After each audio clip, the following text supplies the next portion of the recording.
My name is Penny Walker, and my husband Larry and I have been in Rapid City for about 8 years. We lived in Scottsbluff, and before that, Spearfish for 10. And so we've been around for a long time. We take care of our grandsons when our daughter and her husband are working, so that keeps us very busy.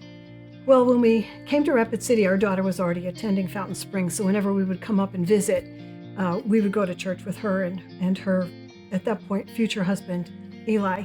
And so when we first moved here, I volunteered to work as a greeter. And then over time, I noticed that the youth ministry on Sundays, Children's Church, needed somebody. So I started working with the 1-year-olds every other Sunday. Well, when COVID hit, we were told, don't go anywhere, wash your hands all the time. We were accustomed to being at church every week. So when that was taken away, it was a surprise, and it was something that we had to think about. We have, in the past, if we've gone out of town for a weekend, for example, we could always come back and watch church online sometime during the week after it got posted. And so being able to watch the whole service from beginning to end made a huge difference for me. It was something I would have badly missed. I would have been just spiritually bereft without being able to watch on Sundays with the whole package of church online. So once we got accustomed to being online, we talked about getting ready for church to reopen again, and that was so exciting.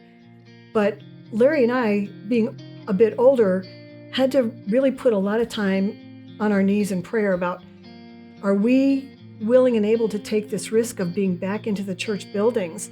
And finally in our prayer time, we just decided we're not ready to go back in. We'll wait until this virus is under better control. We didn't want to miss a Sunday. That's important to us. That's spiritually important to us.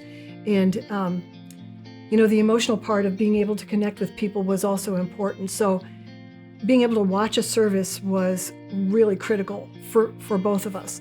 And so when I got kind of anxious about what are we going to do, how are we going to stay connected when it looks like it's going to take a while for this virus to be able to be under control. And that's when I knew that I needed to be involved somehow. I needed something that would continue to connect me. So I jumped right into the online community on the online version of Sunday mornings, which has been just a godsend.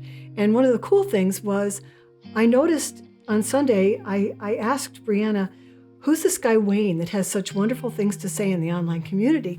And it turned out it's the same Wayne that I used to see greeting at the West location. He always had this great big high five for all the kids and was always so positive. And I know people have seen him on videos forever because he's such a great guy. It was such a blessing to me to see that was the Wayne that we used to see every week.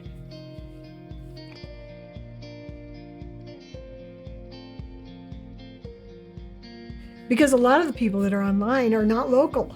They're like Heather that co-hosts with me is from Texas and is anxious to move here.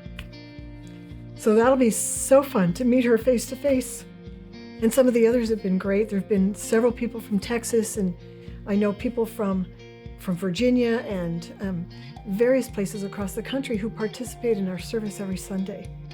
What a miracle.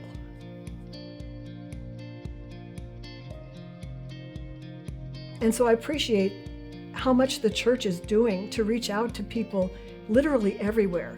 Having our services on TV so I can reach my sons in Colorado is just, what a gift that it doesn't have to be just me telling them all about Jesus, that they can watch it on TV every Sunday. I love that. It's a huge blessing to us, and I'd be in bad shape, spiritually, emotionally, if I didn't have church every Sunday.